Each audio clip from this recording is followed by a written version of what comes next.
Hello friends, welcome to our YouTube channel. अगर आपने अभी तक चैनल को सब्सक्राइब नहीं किया है तो इसे सब्सक्राइब कर लें और बेल आइकन प्रेस कर दें ताकि आपको हमारी वीडियोस का अपडेट मिलती रहे। तो चलिए शुरू करते हैं एक साथ आज का अपना ये वीडियो। तो हमारा वीडियो है जीएस टेस्ट पेपर 150 और आज का हमारा पहला क्वेश्चन है, कंसीडर द फॉलोइंग स्टेटमेंट। पहला दिया हुआ है the government of India act 1935 provided for. तो जो गवर्नमेंट ऑफ इंडिया एक्ट 1935 आया था वो किस चीज़ के लिए आया था आपको बताना है। तीन ऑप्शन दे रखे हैं। पहला है द प्रोविंशियल ऑटोनॉमी, सेकंड है the establishment of federal court और थर्ड है हमारा all India federation of the centre. तो एक ऑल इंडिया फेडरेशन केंद्र बनाने की मांग, फेडरल कोर्ट बनाने की मांग और जो प्रोविंशियल ऑटोनॉमी जो स्टेट्स के अलग अलग जो स्टेट्स बोलते हैं प्रोविंशियल्स को, तो उनकी अपनी अलग अलग जो फ्रीडम है, ऑटोनॉमी है, वो देने की बात इसमें कही गई थी। तो आपको बताना है इनमें से कौन सा statement government of India act 1935 के कंटेक्स्ट में सही है।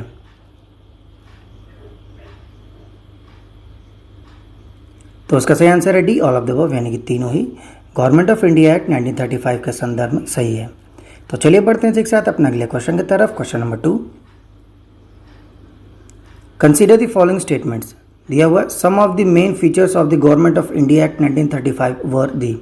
कुछ फीचर्स दे रखे हैं गवर्नमेंट ऑफ इंडिया एक्ट 1935 के बारे में। पहला है abolition of dyarchy in the governors provinces. जो डायरकी थी ना, ड्यूअल गवर्नमेंट होता है, यानी मतलब केंद्र में अलग, राज्य में अलग, ऐसी तरह से, तो गवर्नर प्रोविंसेस में उसको हटाने की बात कही गई थी। सेकंड है powers of the governors to veto legislature action and to legislate on the own. कहने मतलब जो गवर्नर्स की पावर थी, जो लेजिस्लेचर्स को लेके वीटो पावर थी जो उनकी, तो उसको इसमें देने की बात कही गई थी इस एक्ट में, और जो ताकि वो खुद से उसको लेजिस्लेट कर सकें। थर्ड है abolition of the principle of communal representation. जो कॉम्युनल रिप्रेजेंटेशन था, यानी अलग अलग कम्युनिटी का एक एक रिप्रेजेंटेशन काउंसिल में, तो उसको हटाने की बात कही गई थी।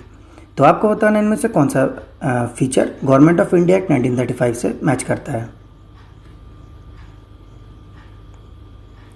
तो उसका सही आंसर है बी, 1 and 2 ओनली। थर्ड वाला गलत है।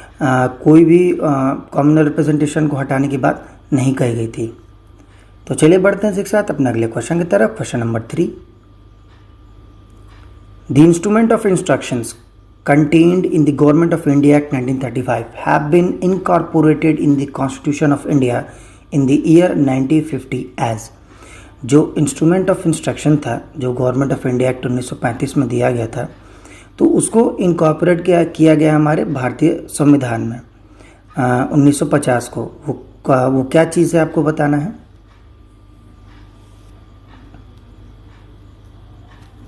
तो उसका सही आंसर है B, directive principles of state policy. तो कुछ डीपीएसपी में ऐसे प्रोविंसेस है जो कि इंस्ट्रूमेंट्स ऑफ इंस्ट्रक्शंस में मौजूद थे। तो चलिए बढ़ते हैं एक साथ अपना अगले क्वेश्चन की तरफ। Question number 4, which of the following is not a feature of the government of India act 1935। तो इनमें से कौन सा फीचर है गवर्नमेंट ऑफ इंडिया एक्ट 1935 का फीचर नहीं है, आपको बताना है।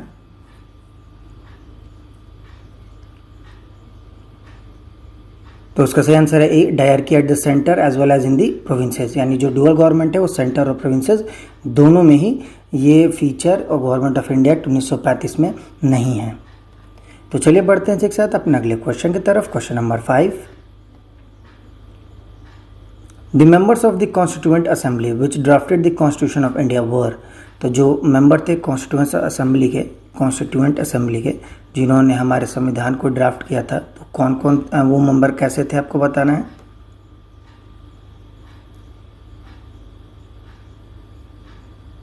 तो इसका सही आंसर है C, elected by the legislative assembly of various provinces. यानी अलग अलग प्रोविंसेस से उन मेंबर्स को इलेक्ट किया गया था। तो चलिए बढ़ते हैं एक साथ अपने अगले क्वेश्चन की तरफ। Question number 6, consider the following statement. दो तीन स्टेटमेंट है, आपको बताना कौन सा सही है। पहला है the constitution of India has 40 parts, यानी भारतीय संविधान में टोटल 40 भाग हैं। दूसरा है there are 390 articles in the constitution of India in all, यानी लगभग 390 आर्टिकल है भारतीय संविधान में हमारे। तीसरा है 9th, 10th, 11th and 12th schedule were added to the constitution of India by the constituent amendment acts. यानी जो हमारे चारों शेड्यूल्स हैं 9, 10, 11 और 12, इसको भारतीय संविधान में संवैधानिक संशोधन द्वारा लाया गया है। तो आपको बताना है इनमें से कौन सा स्टेटमेंट सही है।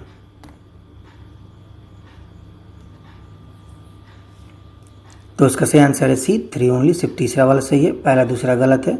Originally the constitution has a preamble and articles divided into 22 parts and 8 schedule, यानी 40 नहीं है, सिर्फ हमारे 22 ही पार्ट हैं। तो चलिए बढ़ते हैं एक साथ अपने अगले क्वेश्चन की तरफ। Question number 7, the basic structure theory of the constitution of India implies that, जो हमारा बेसिक स्ट्रक्चर है संविधान में, जो बात क्या है कहा गया है बेसिक स्ट्रक्चर का, उसका क्या मतलब है आपको बताना है।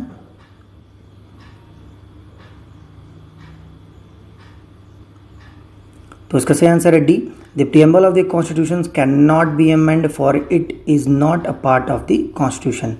जो प्रीएम्बल है हमारा, उसको अमेंड नहीं किया जा सकता है as it is not a part of the constitution, यानी हमारे भारतीय संविधान का हिस्सा नहीं है। तो चलिए बढ़ते हैं एक साथ अपने अगले क्वेश्चन की तरफ। Question number 8, which one of the following objective is not embodied in the preamble to the constitution of India. कौन सा इनमें से जो ऑब्जेक्टिव है, एक उद्देश्य है, जो कि हमारे प्रीएम्बल में मौजूद नहीं है। ध्यान दीजिएगा, पूछा गया नहीं है।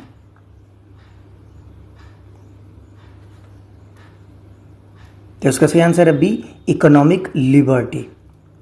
तो चलिए बढ़ते हैं एक साथ अपने अगले क्वेश्चन की तरफ। Question number 9, which one of the following is part of preamble of the constitution of India, यानी 4 ऑप्शन दे रखे, आपको बताना इनमें से कौन सा हमारे प्रीएम्बल का, जो भारतीय संविधान ने प्रीएम्बल दिया हुआ है, उसका हिस्सा है इसमें से।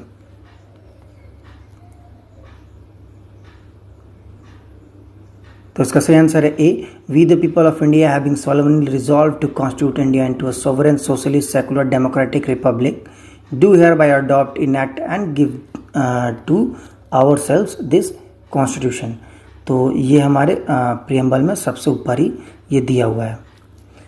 प्रीएम्बल आप लोग बहुत ध्यान से पढ़ लीजिएगा, प्रीएम्बल के एक एक वर्ड इंपॉर्टेंट है, कोई भी वर्ड कभी भी और कहीं भी पूछा जा सकता है। तो चलिए बढ़ते हैं एक साथ अपने अगले क्वेश्चन की तरफ। Question number 10, the mind of the makers of the constitution of India is reflected in which of the following.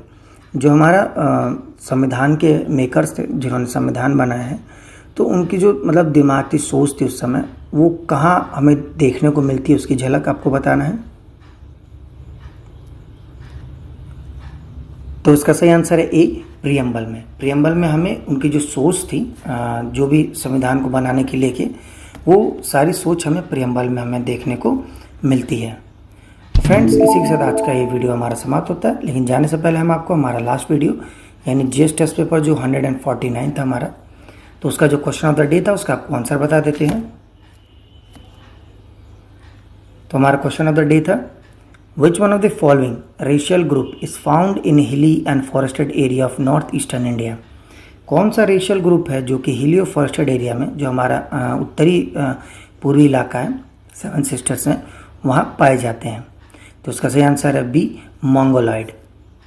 तो चलिए एक साथ जाने से पहले आज का यानी जीएस टेस्ट पेपर 150 का आपको क्वेश्चन ऑफ द डे बता देते हैं। तो आज का हमारा क्वेश्चन ऑफ द डे है, विच one of the following is not a water hygiene disease. इनमें से कौन सा वाटर हाइजीन डिजीज नहीं है, यानी पानी से संबंधित बीमारी नहीं है। आपका ऑप्शन है ए, लेप्रोसी, बी, कंजक्टिवाइटिस, सी, ट्रैकोमा, या डी, डायरिया। तो फ्रेंड्स, इसी के साथ आज का हमारा वीडियो समाप्त होता है। जाने से पहले अगर आपको हमारा वीडियो अच्छा लगा हो तो इसे लाइक करें, शेयर करें और हमारे चैनल को जरूर सब्सक्राइब करें। साथ ही आप हमें नीचे कमेंट बॉक्स में हमारे क्वेश्चन ऑफ द डे का आंसर जरूर दें। तब तक के लिए मिलते हैं आपसे अगले वीडियो में। Thank you for watching.